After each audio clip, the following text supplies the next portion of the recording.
The professor just said something, and it's gone. It's like a fog in my head. I know I should ask, right now, raise my hand. But my heart is hammering. Everyone else is writing notes.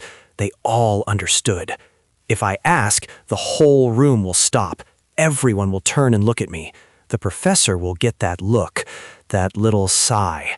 And I'll ask the one stupid question that proves I don't belong here. So I just nod and write nothing. Why is it so hard to just ask a question? Because most students think the purpose of a question is to get an answer. Isn't it? If I don't know something, I ask. That's the point. That's one point, a very small one. It's the reason we learn to ask questions as children. But in a university classroom or any learning environment, a question has a much bigger job to do. A bigger job than getting information? I don't follow. The real job of a question isn't to show what you don't know. It's to show how you are trying to understand. That feels different, but I don't see how. My fear is the same. I'm stopping the class to say, I'm lost. Let's start with that fear. You mentioned the stupid question. What makes a question stupid? Well, if it's something that was just explained, or something everyone else already knows, it shows you weren't paying attention, or you're just slow. That's a very common belief. The idea that a classroom is a race, and if you fall behind, you should stay quiet so you don't slow down the others. Exactly. It feels selfish to interrupt for my own problem. But that belief is based on a false premise. The premise is that learning is a straight line, and everyone is at the same point on that line. The reality is that a classroom is a room full of people starting from different places with different connections in their minds. The person sitting next to you might look like they understand, but they're often just as lost and are hoping someone else is brave enough to ask the question they have. So you're saying other people are probably confused too? I'm saying your confusion is not a private failure, it's a public opportunity. When you ask a question, you aren't just helping yourself, you are holding up a light for everyone else who is lost in that same dark spot. I've never thought of it that way, but it still feels like a risk. What if I'm the only one? What if the question really is basic? Let's talk about that.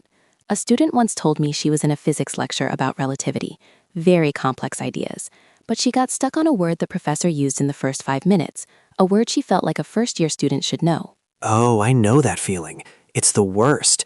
You miss the next 10 minutes of the lecture just worrying about that one word. Exactly. She was terrified. To ask would be to announce to 200 people that she was missing a foundational piece of knowledge, so she stayed silent. I would have done the same thing. At the end of the class, she went to the professor in private and apologized. She said, "I'm so sorry, this is probably a stupid question, but what did that word mean?" And the professor stopped, looked at her, and said, "That is the most important question that could have been asked in this room today. If you didn't understand that term, then nothing I said for the next hour could have possibly made sense." He then started the next lecture by explaining that very term, because he realized it was more ambiguous than he thought. Wow! So her stupid question was actually the key to the whole lecture? It was. Her private fear was a sign of a hidden problem in the teaching. A question isn't a sign of weakness, it's a diagnostic tool. It finds the confusing parts, and a good teacher wants to know where those parts are. Okay, I see that. So there's no such thing as a stupid question. But what's the difference between a good question and a great one? A question that actually makes you sound smart? That's the second shift in thinking. Most students think a question is about taking information. What does this mean? When is the test? They are empty buckets waiting to be filled. Yeah, that sounds like most of my questions. A great question isn't about taking, it's about connecting. It shows the teacher your thought process. It shows them the work you are already doing in your mind. How do you do that? How do you show your thinking with a question? Let's imagine you're in a history class, learning about an ancient empire. The professor says the empire collapsed because of economic problems and political instability. Most students would just write that down. Right. Empire collapsed, economic politics. Got it. But it's not a great question. It's not a great question because it doesn't show any thinking. It's just a request for a fact. A great question builds a bridge. It might sound something like this. I understand how political instability could weaken the army, but I'm trying to connect that to the economy. Did the political problems cause the economic problems, or was it the other way around? Ah, I see the difference. That second question, it shows you're not just passively listening, you're trying to fit the pieces together.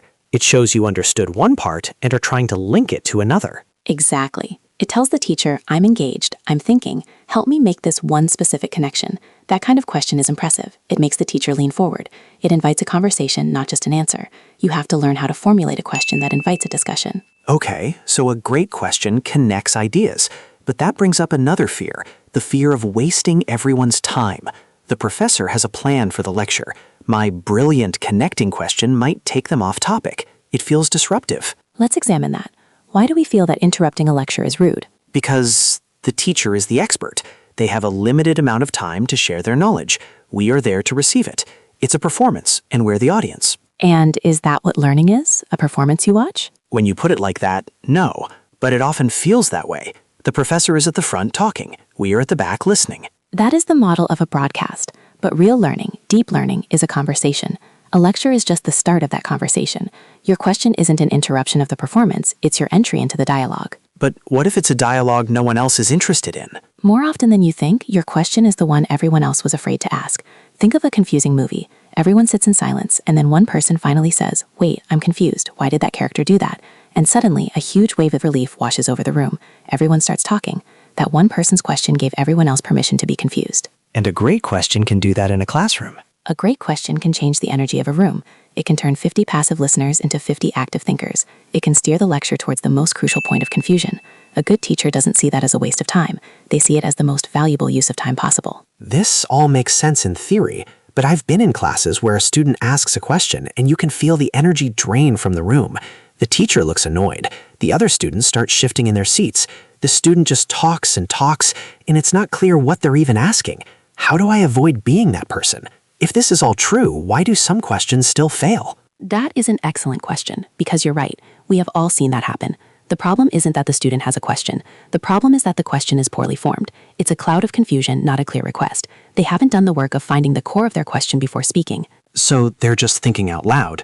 They're making everyone else listen to their messy thought process. Precisely. They are exporting their mental work onto the class. The key to asking a great question that respects everyone's time is to do that work yourself, silently, before you raise your hand. You need a system. A system? For asking a question? A mental framework. Just 3 simple steps to turn that messy cloud of confusion into a sharp, clear, and impressive question. First, you start with an anchor. An anchor? Yes. You begin by stating what you do understand, briefly. It anchors your question in the lecture. It shows the professor you were listening. It could be as simple as, I understood the part about X, or you mentioned that Y causes Z. Okay, so it proves I was paying attention.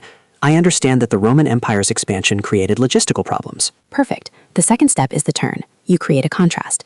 After the anchor, you use a word like but or however to pivot to the point of your confusion. But I'm not clear on how that connects to the currency devaluation you mentioned. The turn. I get it. It narrows the focus. You're showing them the exact point where the connection broke for you. Exactly. You are handing them a map with a pin in it. It says, I am here. And finally, the third step is the focus. You ask a direct, specific question.